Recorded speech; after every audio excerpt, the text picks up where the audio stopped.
All right. Let's talk about Bitcoin, Ethereum, and what I want to talk about specifically about Bitcoin and Ethereum, Zach, is investment strategy and kind of talking about a good diversification scenario there. So I'm gonna let you take that, and I'll throw up the Bitcoin and the kind of and the Ethereum. Right here, there's these do. So what's your 2 cents as far as kind of like investment strategy, Bitcoin, Ethereum, large caps, small caps, all that kind of stuff?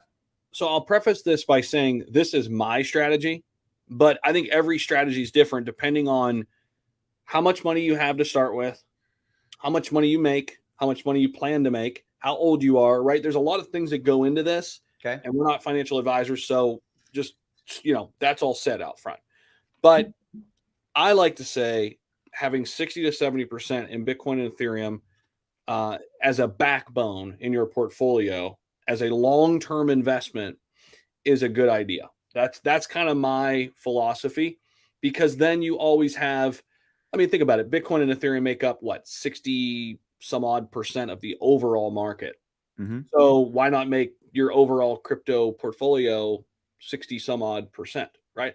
So that's the way I look at it, like logistically. Then it's what else in the top 100 do you like? And try to get a mix, right?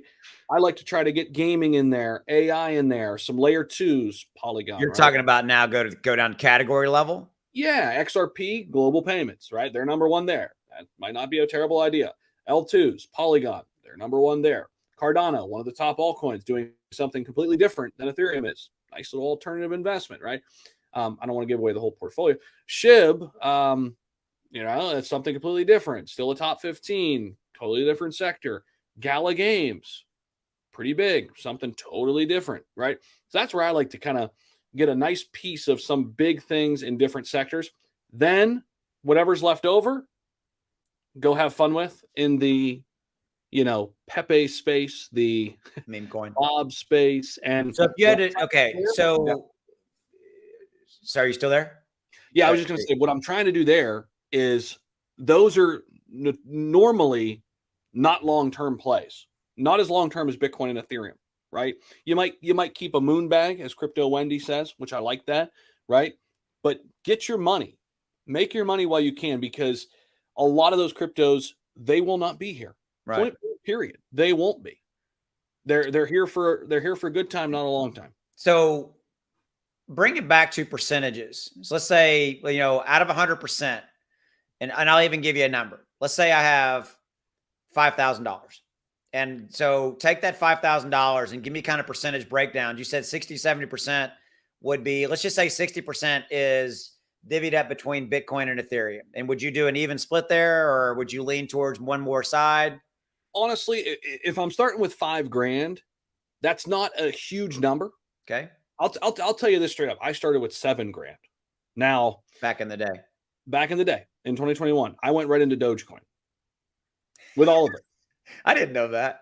With all of it. And I bought it at 1 cent and it went to 7 cents and I sold, and I thought I was a genius. Of course, it went to 70 cents. I have never known that story. You've never told me that. Yeah, I didn't know that. 7x, and now I had turned 7 into 49. Okay.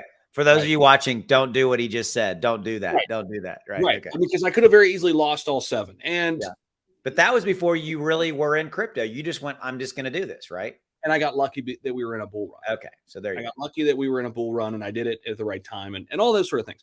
But basically what I'm trying to say is, starting with $5,000, you don't have a ton to really play with. I'd be looking to maybe allocate like $2,000 of that into some new tokens, new launches. I would.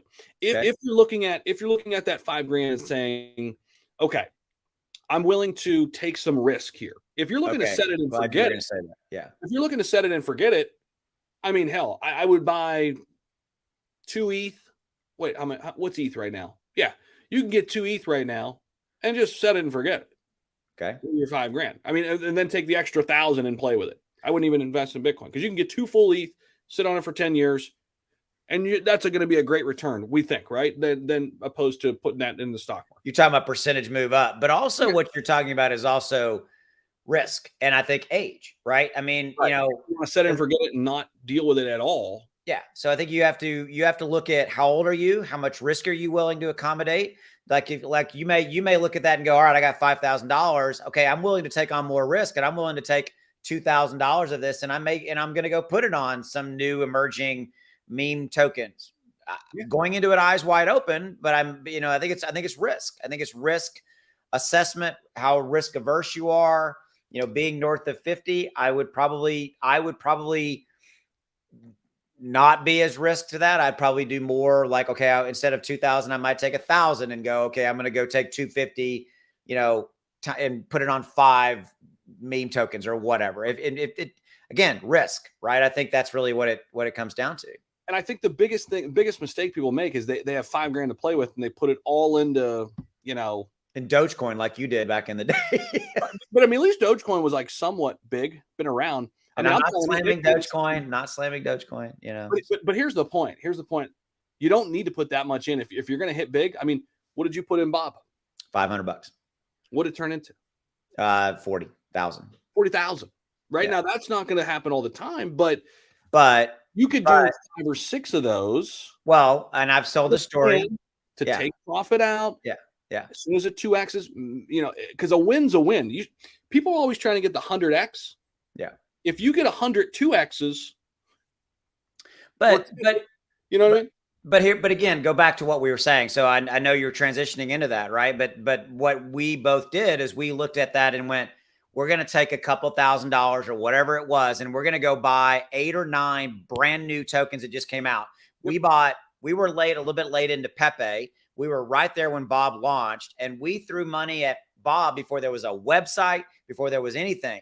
And so we did 8 or 9 of tokens like that, Baby Pepe, Sneed, all those.